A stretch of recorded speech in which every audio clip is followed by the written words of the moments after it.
2019. I was working the night shift as an EMT in a small town in rural Pennsylvania. I won't name the town. It's not on most maps, and after what happened, I doubt anyone would believe me anyway. Back then, I was 6 years into the job, used to seeing death, trauma, and the kind of pain that clings to you long after the sirens stop. But nothing prepared me for the call we got that night. It's not in any report, no case file, just a number they gave us later, case number 1047. It was late, 2:43 a.m.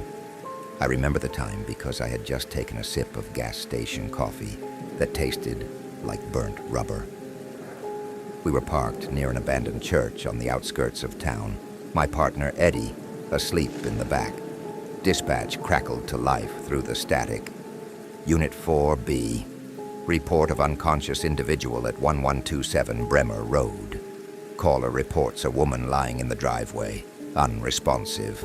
No further information available. I almost didn't respond. Bremer Road was out past the old logging route. Nothing but forest and rotted-out cabins. No one lived out there anymore. Not since the fire in 2006. But protocol is protocol. I nudged Eddie awake and we rolled out. The fog that night was unnatural. Thick, low-hanging, almost oily. It covered the road like something alive. As we drove, radio reception dropped into pure static. GPS went black, but the headlights caught the mile marker. Bremer Road. The path wasn't paved. Gravel crunched beneath the tires as we turned down the single-lane road. Tall pine trees lined both sides like silent watchers. It felt wrong, like we weren't supposed to be there. We pulled into the driveway of a collapsing farmhouse. 2 stories, paint peeling, windows shattered. It looked abandoned, but there she was, lying on her back near the porch. White nightgown, long dark hair, pale as snow. Eddie checked her pulse. I stood back. Something about her face. I couldn't place it. It was wrong, not in a medical way, in a gut way. Pulse is steady, Eddie said, frowning, but she's ice cold. I knelt beside him and took a closer look. That's when I noticed her eyes were open, wide, glassy, staring past us into the woods behind the house. She whispered something, so quiet I thought I imagined it. Don't go inside. We both heard it. Then the porch light flickered on. No power lines were connected to the house. I know because I checked. That's when Eddie said it, the line that stuck with me forever. Man, I think someone's watching us. The porch light buzzed like an old neon sign, flickering, stuttering. It cast a sickly yellow glow across the broken boards and rotted frame of the house. I turned toward the woods. There was nothing, no movement, no sound, just dense trees pressed tightly together like teeth, their branches swaying ever so slightly in a wind I couldn't feel. We need to move her, I said, forcing my voice to sound calm. But Eddie didn't respond. He was staring at the porch now, at the front door. It was open, just slightly, cracked wide enough to see blackness beyond it. And that's when I saw it, a shadow, inside, still, tall, almost touching the top of the door frame. No features, no movement, just standing there. Did you see that? I asked. Eddie nodded, slowly. Yeah. The woman on the ground exhaled sharply.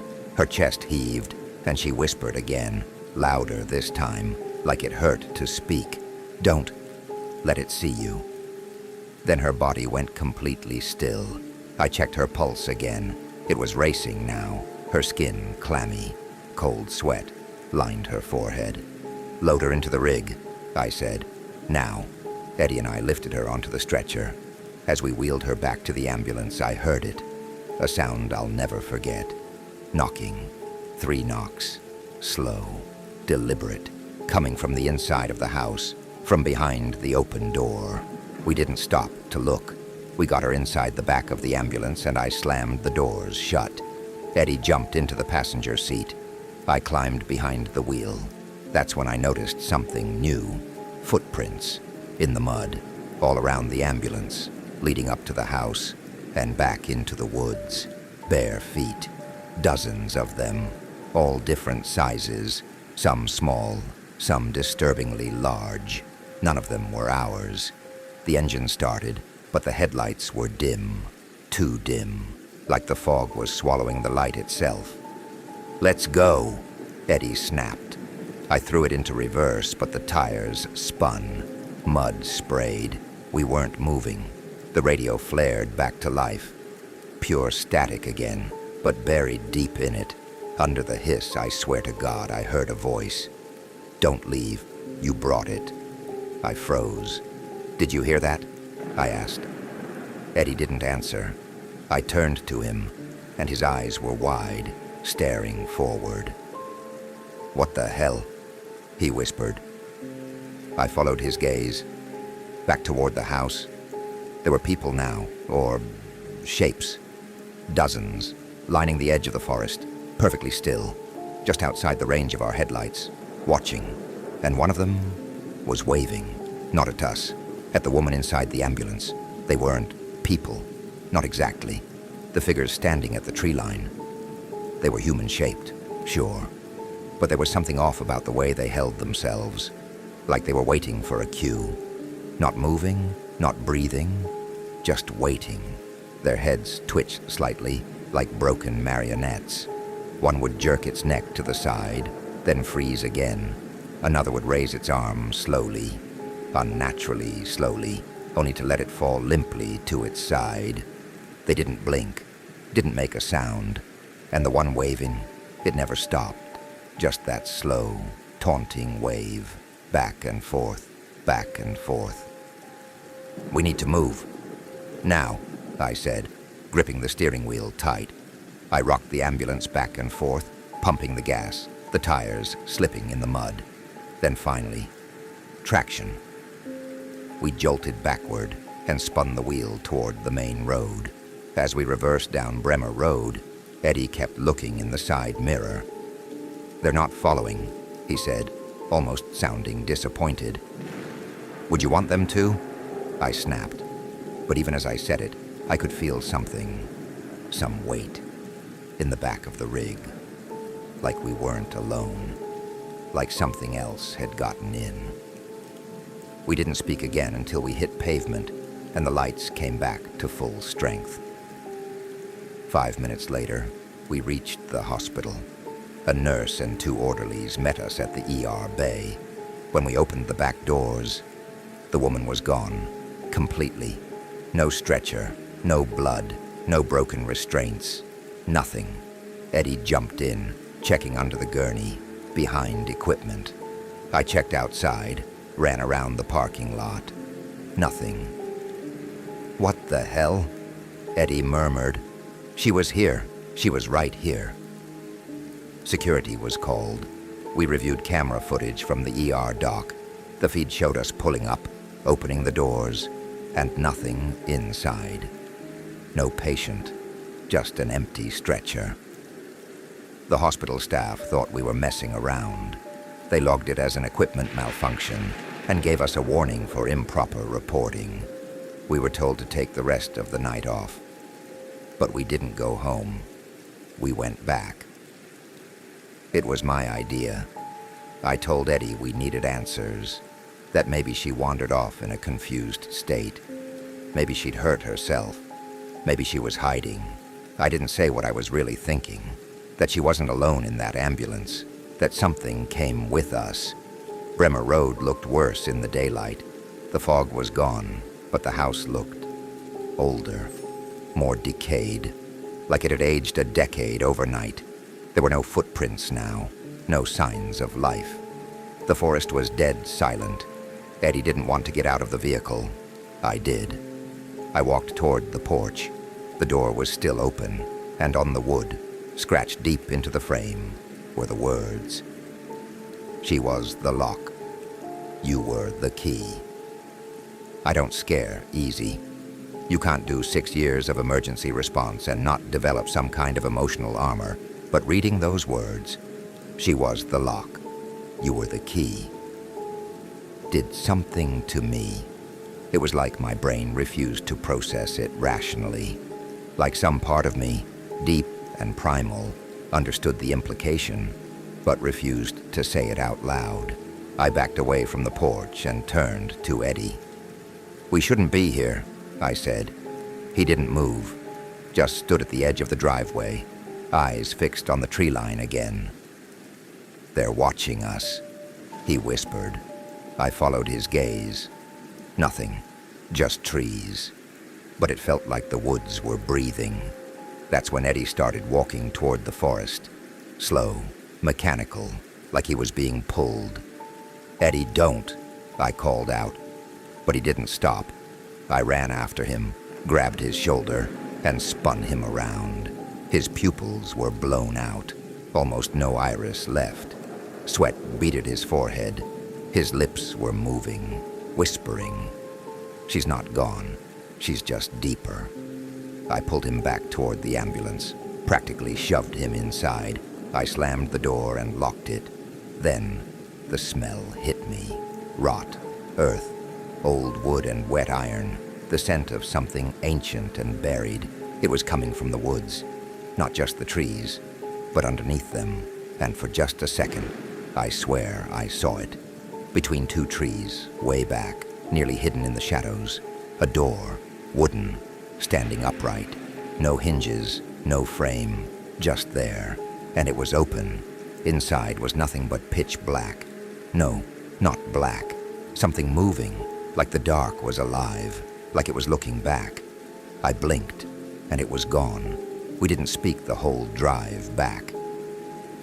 Later that week, Eddie quit the job, didn't give notice, just vanished. Didn't answer his phone, didn't show up for work, and didn't return home.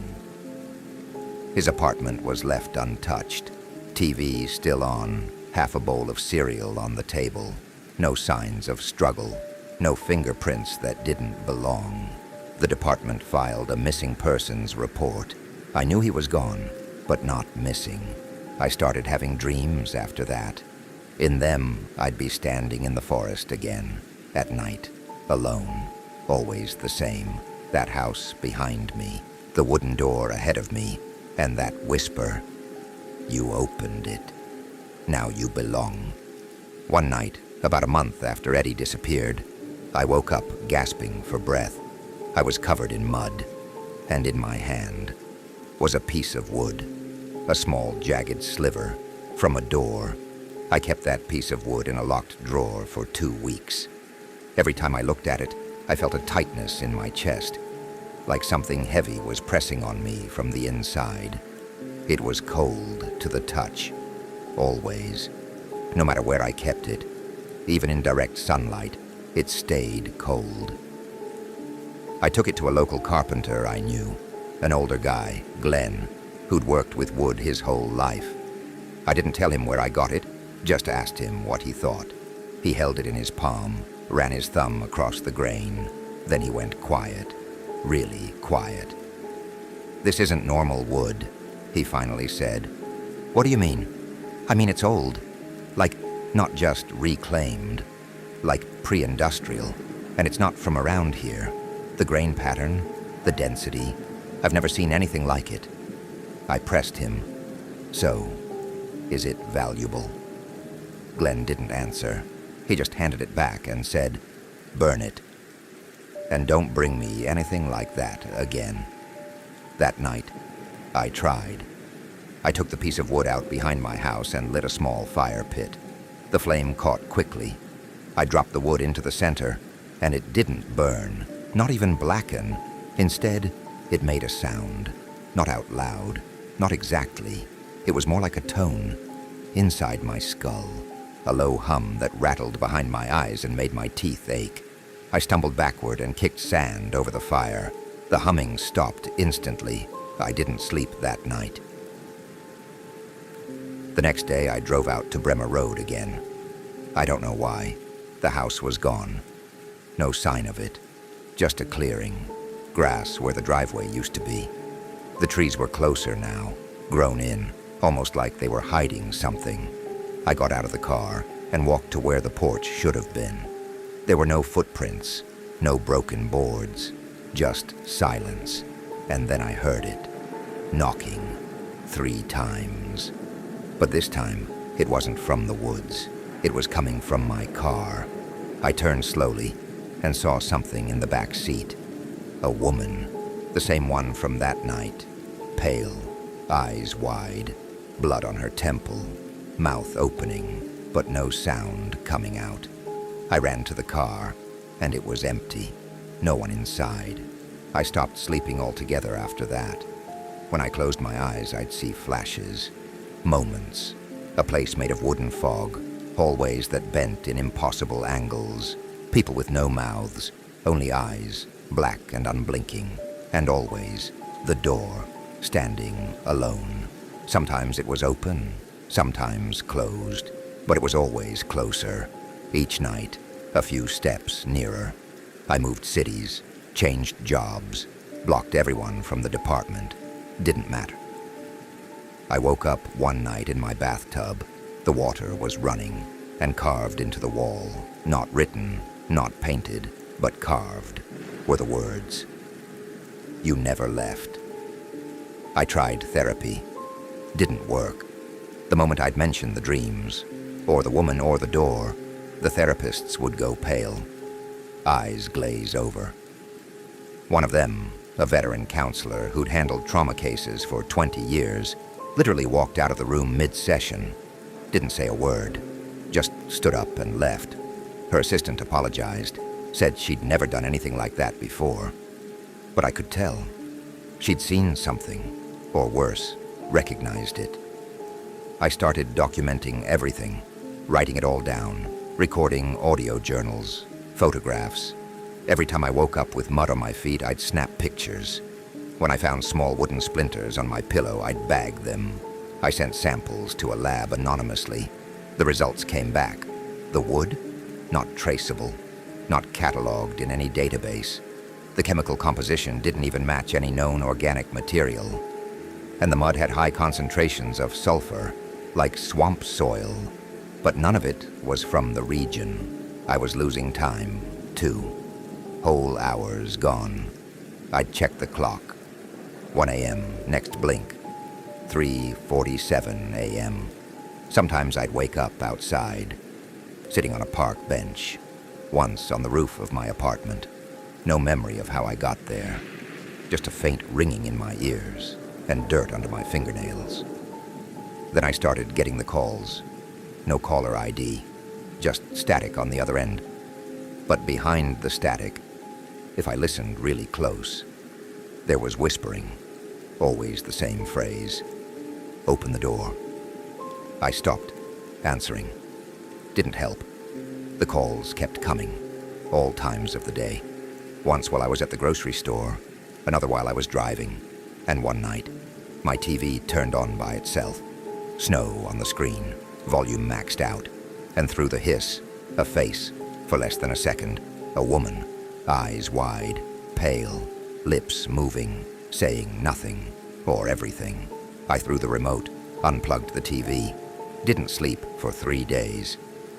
At this point, I had a theory. Not a rational one, but it made more sense than anything else. That house, the woman, that door, they weren't real in the traditional sense. They were thin places, tears in the veil, places where whatever exists on the other side can see us, feel us, maybe even reach us. And Eddie? He didn't vanish. He was claimed, taken back into whatever needed that door opened. A week later, I found something under my bed, a shoebox. I don't keep things under my bed. I opened it slowly. Inside were photographs, dozens of them, old, faded, black and white, all taken from inside that house, the hallway, the stairwell, the door in the woods, and in every photo, the same woman, sometimes far in the distance, sometimes right next to the camera, and on the back of each photo, written in messy, scratchy script. You let her out. The photographs were the last straw. I burned them, or tried to, lit a fire in the sink, fed them one by one into the flames. They didn't curl, didn't smoke. They just melted, like they were made of wax. Black goo pooled in the drain and hardened almost instantly. When I tried to chip it out later, it was gone. Not washed away, just gone. That night, I woke up choking, hands around my neck. But when I sat up, no one there.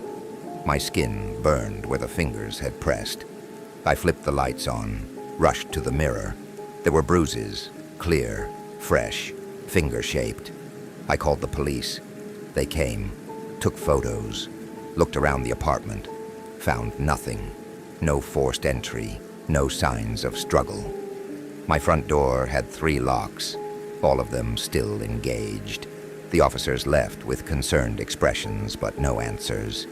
One of them, the younger guy, lingered a second too long.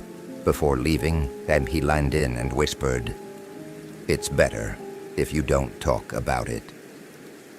Then he walked out, and I never saw him again. Things escalated fast after that.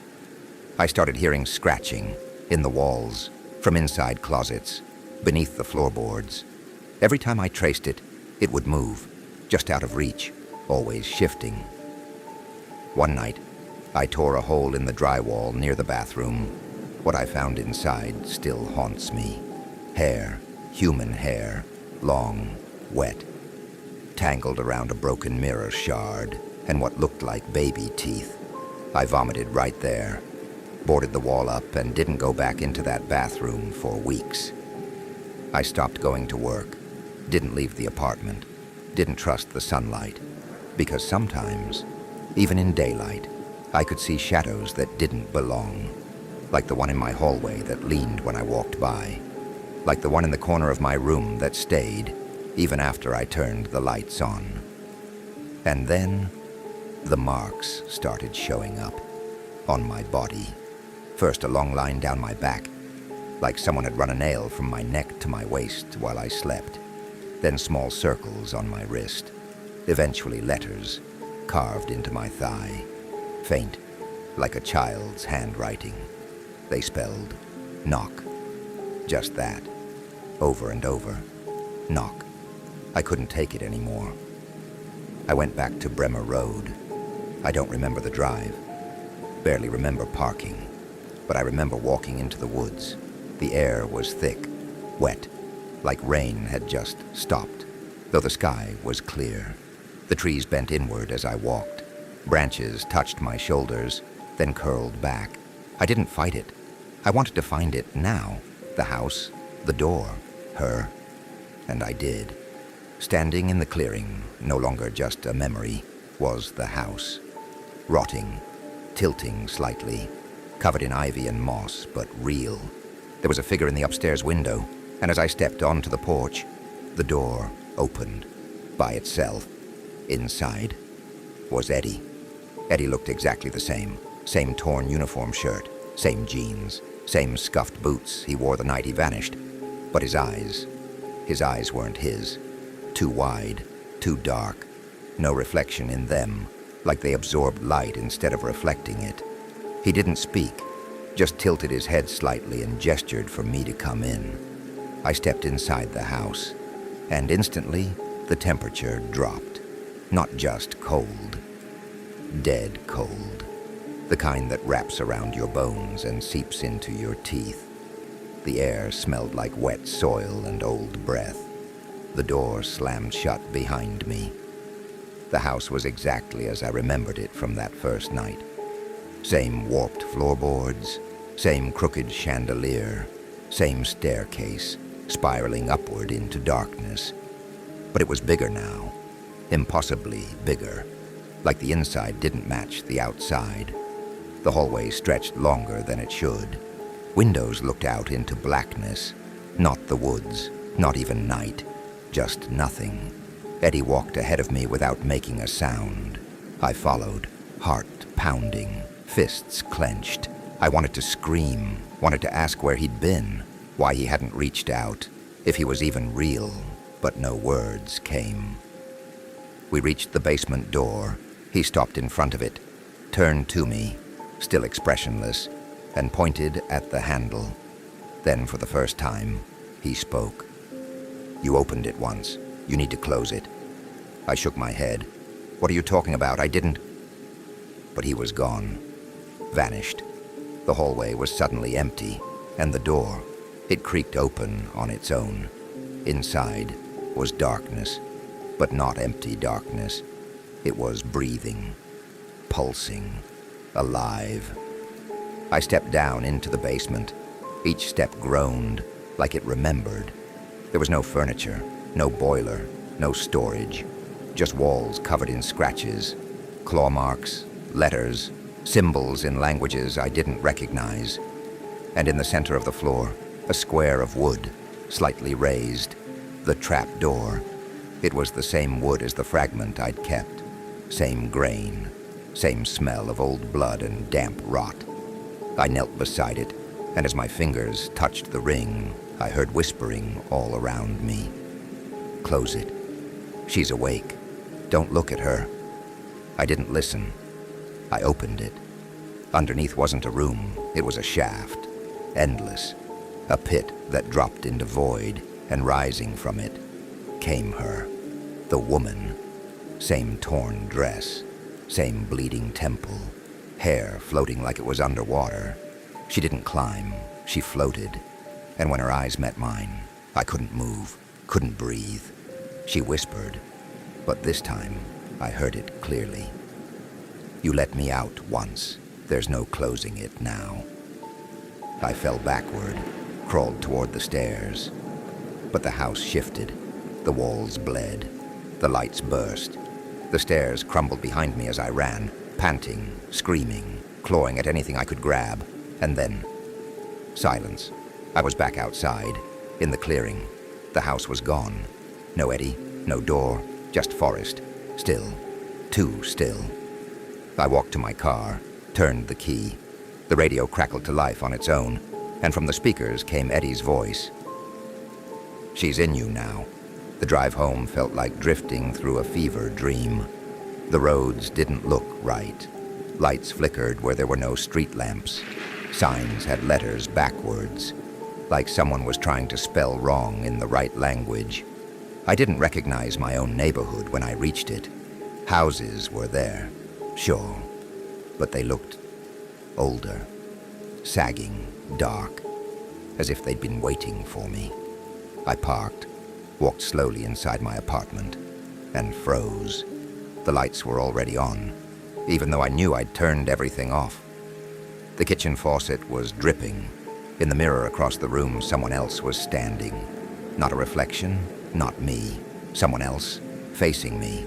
But when I turned, no one. Just the hallway, empty. I barely slept that night.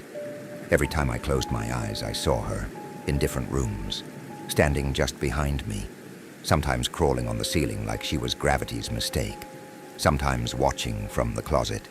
One time, she was in the bed next to me, face to face, her breath sweet and foul at once, like perfume over rot. I screamed, turned on all the lights, checked every corner, but nothing. I tried recording it, put up cameras in my apartment, sound recorders. I even left a tape playing overnight with white noise, hoping to catch something.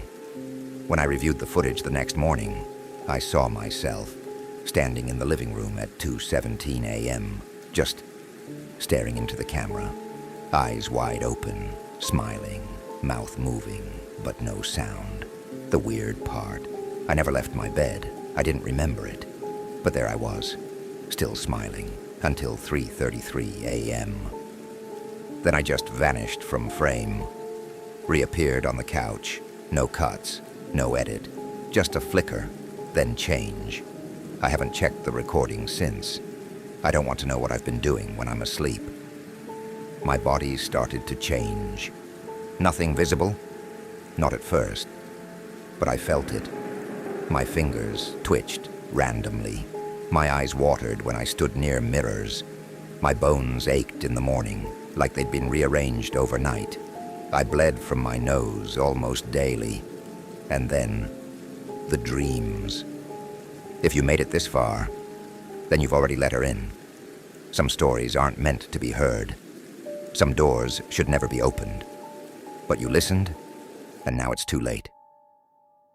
Sleep tight tonight, if you can. And remember, the next story might be about you. Subscribe before the shadows do.